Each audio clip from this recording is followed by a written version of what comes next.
Good afternoon. I'm Renee Rahutsky. I'm the Leadership Development Consultant for SURGE, the Central East Regional Group. Today we have the powerful pathways to membership for large congregations. I'd like to start out by introducing our speakers.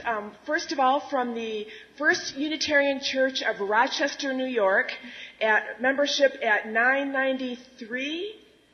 If 7 of you live in Rochester and are looking to join, now's the time. We have the Reverend Karen Anderson, who's one of the co-ministers there, and Mary B. Jones, who's the membership guru. There, yes. And then at the First Unitarian Universalist Church of Columbus, Ohio, we have the Reverend Eric Meter, who's the associate minister, and Deborah Gray Boyd, who does just about everything else there. And with that, I'll invite our speakers to begin. Thanks, Renee. Good afternoon, everyone. I am Mary Jones, and I'm the Director of Member Services for First Unitarian Church of Rochester, New York. I see a lot of my membership professional colleagues in the audience here, so that's great. I appreciate your coming out, even though I'm sure a lot of this stuff is going to be familiar to you. This is our building, First Unitarian Church, Rochester, New York. This is the Louis Kahn building. It's famous. It's probably the most famous landmark building in Rochester, if that interests you at all. All right. Just to tell you a little bit about our growth history, we called Scott Taylor and Karen Anderson to our ministry, as well as our associate minister, Jen Crow, 7 years ago, and I wanted to show you a little bit about our growth in the last 7 years. We started out at 727 members, and we're currently, we were 990 when I made the slide. We're now 993. It was suggested that I go out with the membership book on the street and try to get people so we could reach 1,000 by June 30th, which is the end of our fiscal year, but I don't think we're going to do that. This represents a 36% growth rate. Our ministers over 7 years. And when you think about what's happened to our denomination and the numbers, I think this is a pretty good growth rate for a large church. Next slide, if you would. I just wanted to tell you, to preface everything that we do in our pathway to membership, everything is mission-driven. So since everything is mission-driven, I wanted to share with you a little bit about our mission so that you kind of understand how our pathway to membership organically arises from our mission. So after 18 months of hard work, this is what our mission is.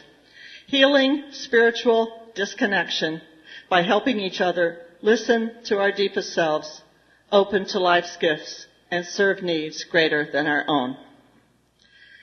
One of the things that you might notice about this mission, which was very important to us, it's not about what our church offers or what our church does. It's about what we are inviting people to become. The people who come to us, what are we asking you to become? And we are asking you to become people who listen, open, and serve. And so one of the things that we've done is to distill our mission into these 3 simple words. And you will find it everywhere in our congregation. You'll find it in our communications materials. You'll find it in our opening welcome. And you'll find it in our classes. And it is everywhere. And you can ask anybody from the rankest newcomer on up, what is our mission? And they'll all say, listen, open, serve. And hopefully they understand what those words mean and what the meaning is behind it. I'm sure you can't see this too well, but it will all become clear in the fullness of time. If anybody wants one of these, after the program is over, you can pick one up at the table in the back of the room. This was what the staff did. We spent some time operationalizing, is that a word? Operationalizing our mission. So we took the steps of listen, open, serve, and we kind of created this sequential step-by-step process which kind of represents the experiences that people need to be able to become people who listen to their deepest selves, open to life's gifts, and serve needs greater than their own. So this represents our attempt to put the steps in sequence. And I should tell you that this concept is a lot bigger than just a pathway to membership. We're seeing it as a lot broader than that. We're seeing it as, yes, pathway to membership, but if you'll notice in the big slide, if you want to go back to that, you probably can't see it, but membership, joining the church is about in the middle of this process. The rest of it is integration, commitment, education, leadership training, and also ultimately becoming a leader. So we've really kind of taken it from coming in the door, but we haven't stopped at signing the membership book and even integrating into the life of the congregation, but we've taken it beyond so that at the end we have this person who is fully engaged in listening, opening, and serving. Okay, I wanted to talk to you a little bit about the steps that we came up with.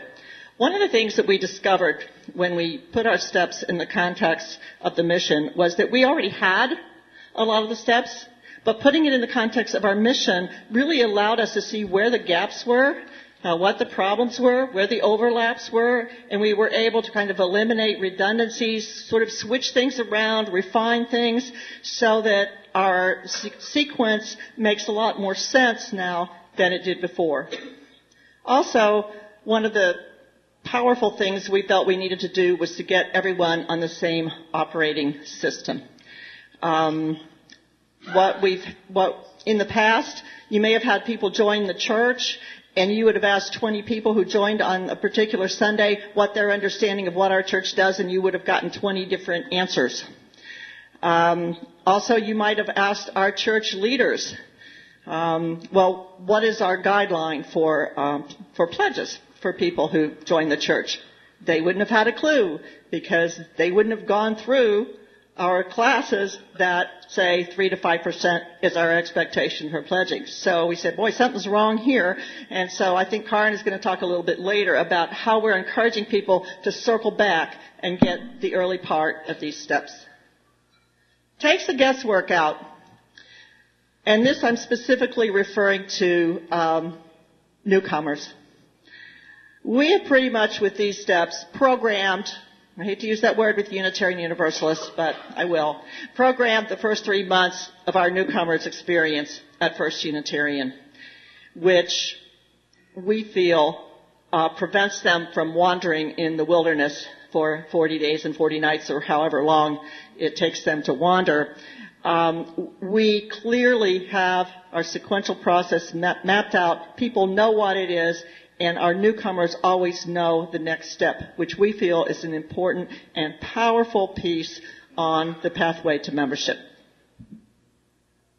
Just to give you a little bit of context on how we do our work, our paid staff total is 35 hours.